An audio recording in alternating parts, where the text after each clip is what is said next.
Yo, what's poppin'? This is Kelvyn Colt, and I'm in the trap with Sarah. Lady in the trap, yeah, the ladies get in the trap with their fellas and they hold them down. And she one of them, you know what I mean? She one of the girls gonna hold you down. You smell me? You feel that, don't you? Feel that, don't you? Kelvyn Colt in the trap with myself, Sarah Harrison today. What's good? What's good? We're going around the map today. We've actually got Germany in the building. Yes. But you just told me you're actually on the map, so you don't have a home. You don't have a home at the moment. No, I live out of my luggage, my suitcase, yeah. Mad, but you're used to that. Yeah, the past 2 years I've been doing that now. Yeah. My last owned apartment was here in London, actually, in Old Street. Oh, okay, local. Yep. You like this area? Yeah, East, I mean, it's hipster central, Shoreditch. Yeah. No, but it's cool because, the culture is out here. Everything is popping here. I mean, I lived for 3 or 4 years in the UK, and this is really where, even though I, get associated with Germany because that's where I was born and raised, being half Nigerian as well, but in the UK is really where my career, my music journey started. Yeah, and everything started to develop and form itself. Started releasing my first music here, had my first shows here, and then later on also my first ticketed show, which we sold out. Hey, that was at in Hackney at the venue Oslo. Oh yeah, At Oslo Hackney. I love that venue. Yeah, So where would you pop up when you was living in Old Street? Where would we see Damn. Kelvyn? Everywhere. I was just always out and about, really. Yeah. Going to studios or meeting people. Used to spend a lot of. I always loved the Edgeda shop at Old Street Station, Okay. and but it's just out and about. Yeah. Did you find that really helped spread the word about you, like you actually being visible to people and being out and about? Did that help the spreading of your music? 100%. Like even my manager that I work with, Lena, I met her at a Red Bull music seminar a few years ago. So, if you're an artist, I think it's very, very important. Even though you have the internet and you can reach everybody and everybody can reach and find you, building a connection over that FaceTime, that real world FaceTime, Real not FaceTime. the iPhone FaceTime. Exactly. That's it's absolutely crucial. It's it's completely different, and you make more of an impact, right? Yeah, 100%. And That's if you have a great personality. yeah. Some people are Right, like, you can I rub wish people up the wrong way. Exactly. But the come up has been great, and now we might work backwards. So your latest single is called Savage. Yes, Right? exactly. You used to be a savage. Define that. Yeah. Well, a savage. I mean, how would you define a savage? What is a savage in your eyes? Or going savage, being a savage? For me, being savage is not paying attention to repercussions of your actions and how that might affect others around you. That's what I think a savage is. Yeah. You see, Being not being mindful. exactly. Right. So, and it was about me not focusing my energy in the past, but due to, growing up and seeing, okay, I actually want to achieve this. I want to buy my mama a house. I want to do that, this, that, and third. I focused at some point, okay, I need to focus my energy and invest it into the right things and not just, go crazy like a savage and not care about the repercussions of my actions, and I have to be more strategic about stuff. That's why I used to be savage, which means that I still have the savagery in me. I still have the energy and the drive, Yeah. but there's more thought in my actions now. Yeah. And yeah, absolutely. I feel like when you spread yourself too thin, you don't actually achieve anything in one area. You don't excel in one area. So yeah, I feel that. I'll use that. I'm not a savage. I'm not a savage anymore. I'm not giving my attention to things that don't need my attention, kind of thing, right? Exactly. Yeah, you always mention your mom in a few songs, don't you? Like, what is that relationship like then? Why is it so strong? That's my hero, my mom. That's my role model, my hero. Just knowing where she came from and what she did, and just the way she is. Is it your mom that's Nigerian? No, she's German. My dad is Nigerian. My dad is also absolute hustler, and I definitely have my fighting spirit and stuff from him as well. But it's just, I feel like in modern society, being a man or being a black man can be tough, but like a woman will always have it worse just because she's a woman. So there will be always that level of sexism or whatever that she's dealing with additionally to that.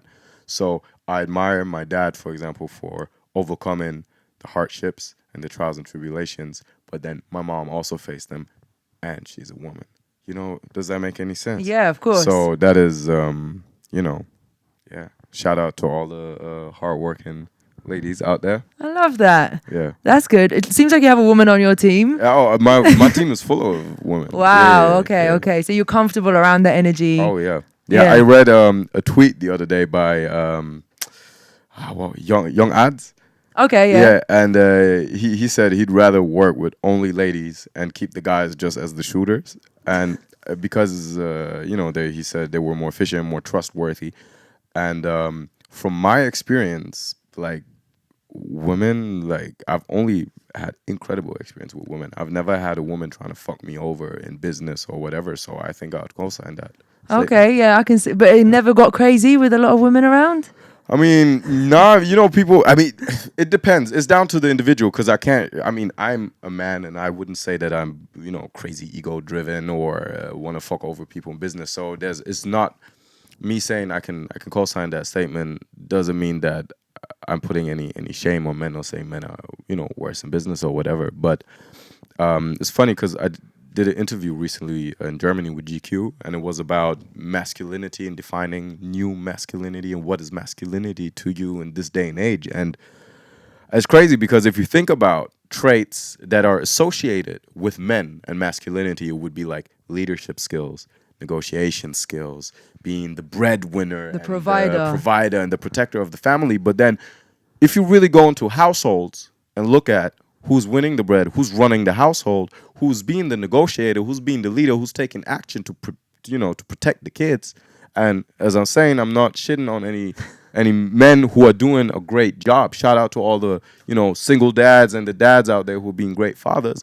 But really and truly, from my experience, it was very, very often the woman who's doing that. So if being a man means you're the breadwinner and all that sort of stuff, and that makes you a man, it means we have a world full of women who are more manly than men. I get you. So there's something wrong in that definition of masculinity, and that was, you know, the topic of that discussion. So bringing it back to like why I work with women is not that I said you know, that I woke up one day and said I need a female manager and a female tour manager and, you know, God knows what. It's just, you know, It happened. The structure happened. They did the better job. These Right. people, if a man would have done a better job, I would be working with a man, but that wasn't the case. And that's just what it is. That's dope. Was it a house? Were your parents together? They split up when I was probably around 15. Okay. Yeah. Quite late then. Yeah, but you know, is what it is. It is what it is. Is what it is. Love both of my parents. Shout out to my dad. Shout out to my mom. And you understand the role of both, which is great. Oh yeah, absolutely. You know, you've built that. Even in my household, like my dad is a phenomenal cook. He would cook so often, like nice. probably even majority of the time whenever he would be there. So it's like, you know, gender roles, I think, in this day and age, in terms of who takes care of what, is so. Oh fluid yeah, anyway. the cliches are all out the window, right? Right. Yeah.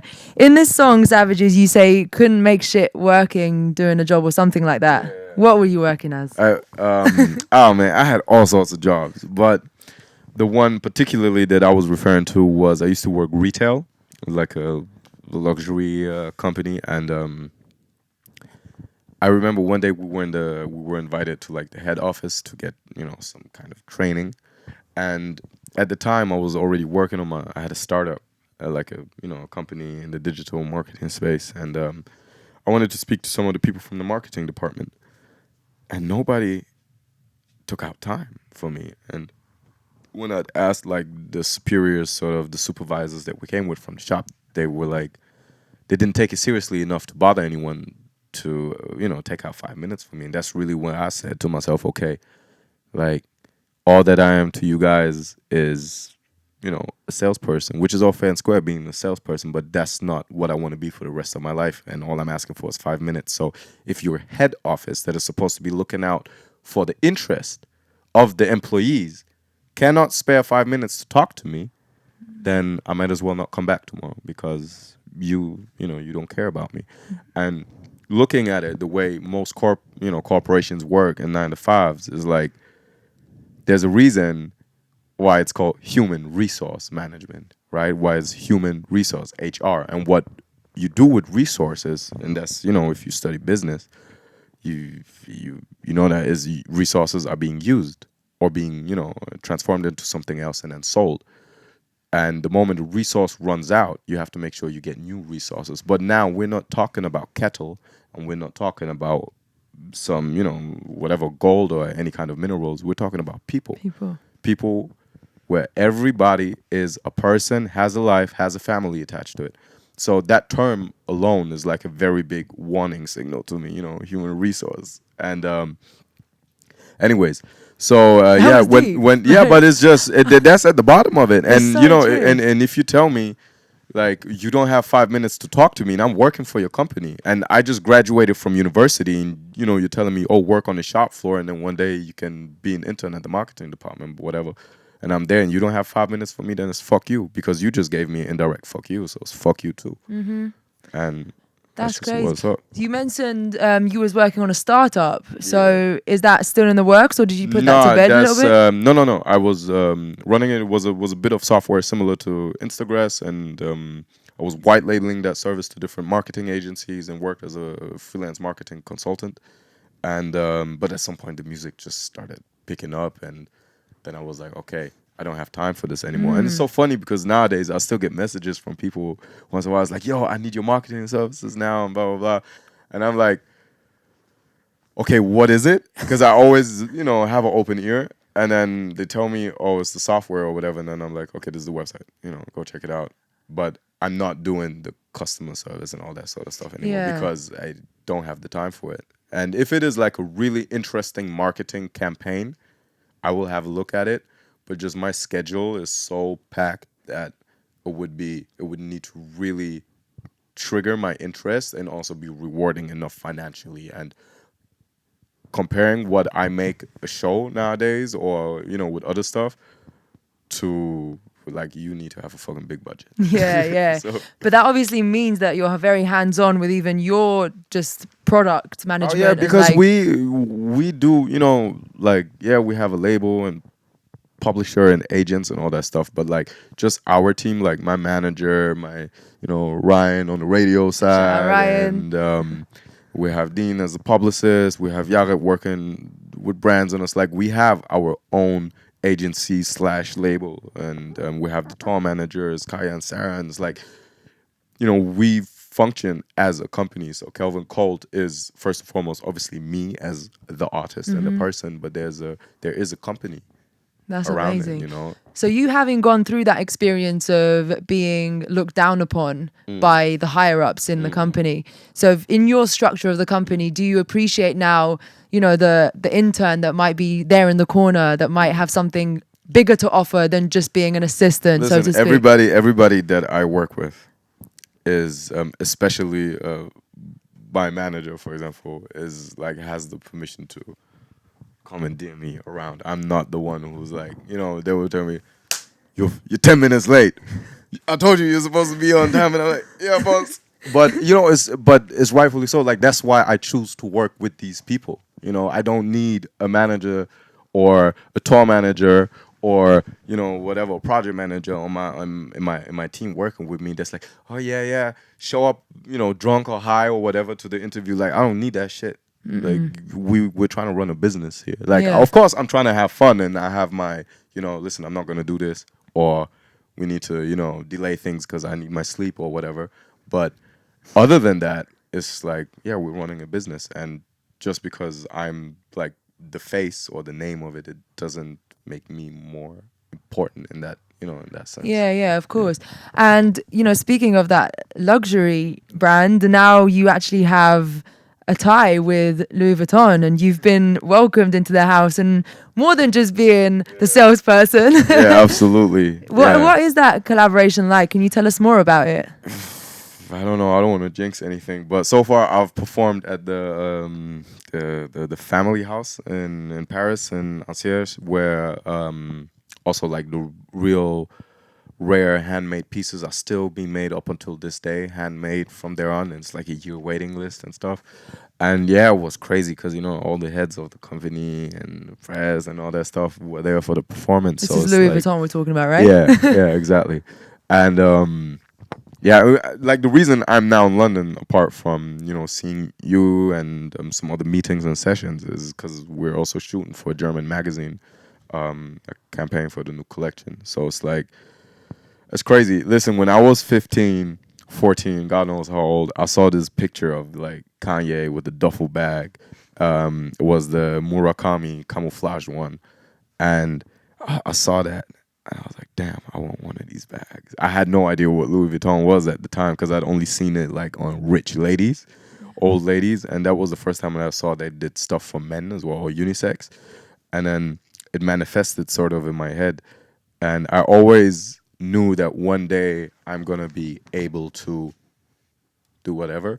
But at the same time, you're like looking at the prices of these sort of things. And you're like, oh, I'll never be able to afford this. Yeah. And then, yeah, so them then saying, listen, we want to work with you and, you know, want to make this happen. It's like on a personal level, because I have obviously multiple sets of dreams, but like on a personal level, definitely a dream come true. So what is it more than just you performing there? Is it Let's more see. on like I see big things happening. Yeah, Well, I see your face hope. all over it. That's Let's what I hope. can see. Yeah, it's no, but it's crazy because these days like music and fashion and business entrepreneurship and journalism and God knows what, any form of communication and expression, right, is so intertwined and tied to one another.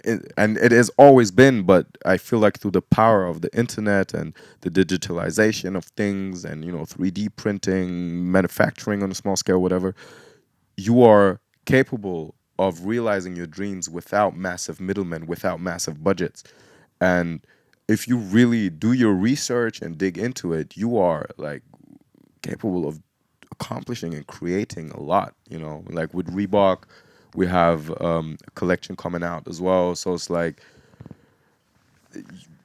you can. You just need to love it and, you know, build a team around you and have the drive and educate yourself on it. But like, once your vision is clear, you can do shit. Like, you can do real shit. And it's going out to everybody who might listen to this or watch this. Like, don't let the world or naysayers or people who are insecure project their insecurities onto you. You can do whatever you put your mind to as long as you're willing to work hard enough for it. As long as you're willing to sell fucking whatever on the shop floor or, you know, however you get your money, do that shitty job, leave that shitty job exhausted and still put work into whatever you want to achieve and reinvest that money into that instead of getting, you know, the latest kicks or whatever. Yeah. Because then one day you can fucking have your own kicks. Yeah. I tweeted something along the lines of like, I can't even remember word by word, but it's people that really succeed at the top are people that actually appreciate rock bottom. Oh, yeah. If that makes sense. It's not about like finding yourself in the top seat immediately. No, you have to have like clean the floor or 100%. Do you know what I'm saying? Like, I co-sign it. 100%. That's some good. No, Yeah. but that's the right energy you put out there because, you know, you can't say you are too good or too important or too pretty or too talented to be doing whatever. You know how many CEOs I've come across who started as the janitor in the company or, you know, God knows what.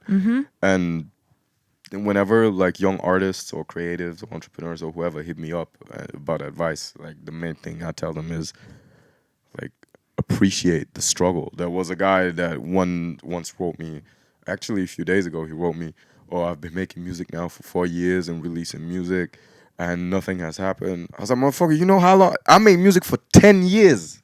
exactly. I've been rapping for 10 years and only 2.5 years ago or 3 years ago I started releasing the first songs here or there.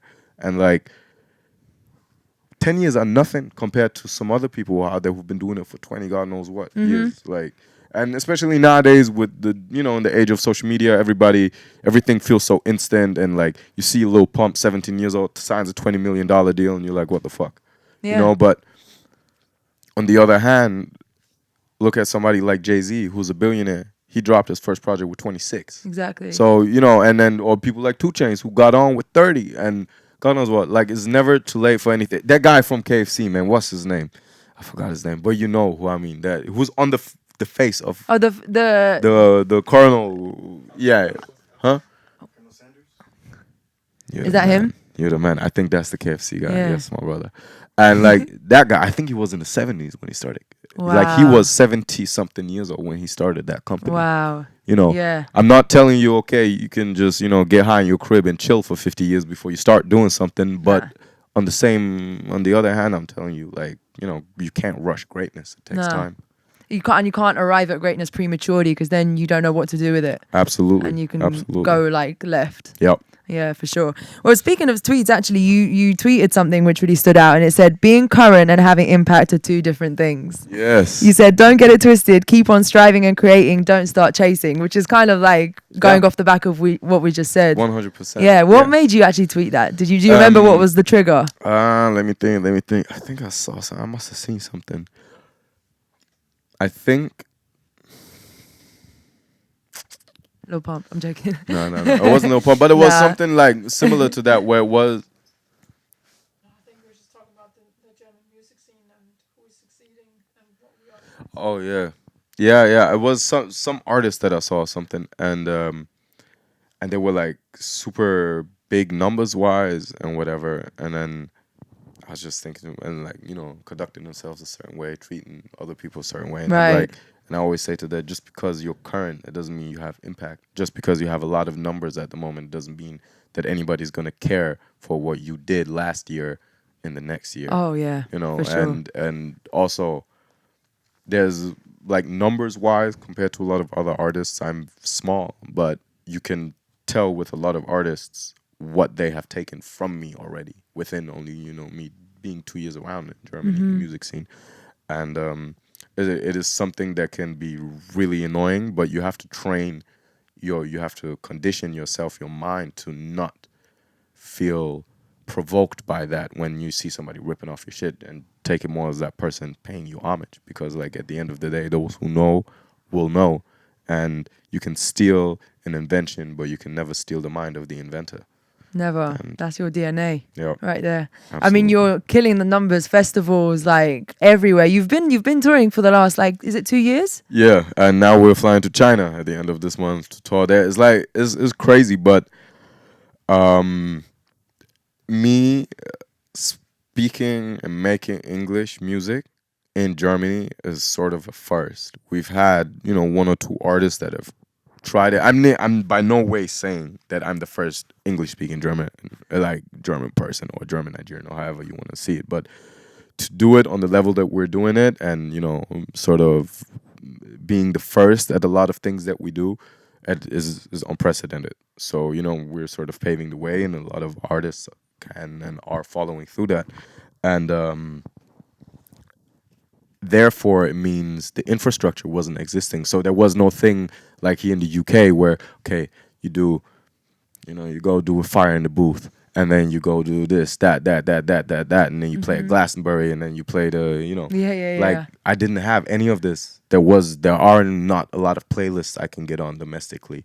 So the main one of the key factors in me converting people into my, you know, community, my fan base, was live shows. So I've just always played a lot of shows, because people would be presented a song of mine and a song of, you know, maybe a German rapper or an American rapper or a British rapper who would have way bigger numbers than me, just because I have access to different tools. Absolutely. And then nobody would ever check out my song because the numbers or the views or the followers weren't enough. But if you put me on the same stage as somebody else, and it doesn't matter who it is, I guarantee you the room will be converted.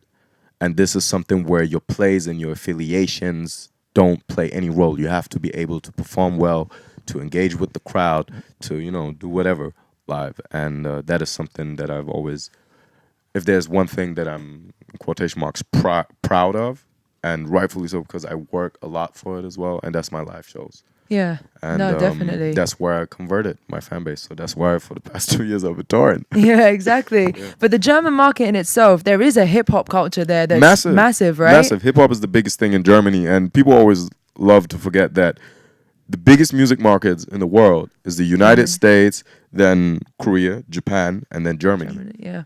Germany is the, over 80 million people, is the most populated country in Europe. And also touring wise, it's crazy because in the UK, you have over roughly 10 million people living in London, and then the rest is sort of spread out. And in Germany, you have tons of cities that have over 1 million people. So if you're a successful artist in Germany and you want to tour, you could easily play like 20 stadiums. Meanwhile, in the UK, you have London, you have Birmingham, you have Manchester, and then already looking at stadium numbers is already going to start getting, difficult for, especially in urban, a black artist. Yeah, you know what I mean? okay, So, okay.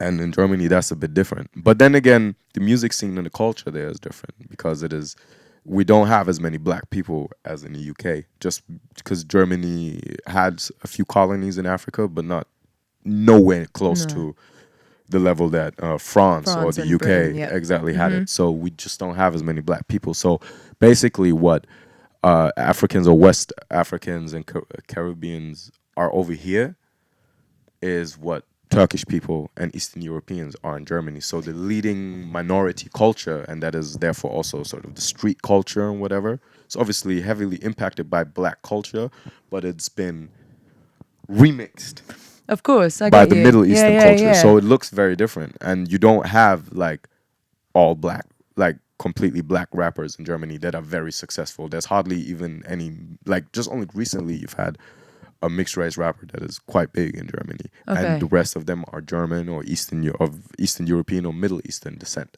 And they're rapping in the native tongue In German, but mixed with Arabic or Russian or, wherever they're from. Wow. Yeah. Do you feel like it's hard for those artists to transition into the UK and US markets just because of the language?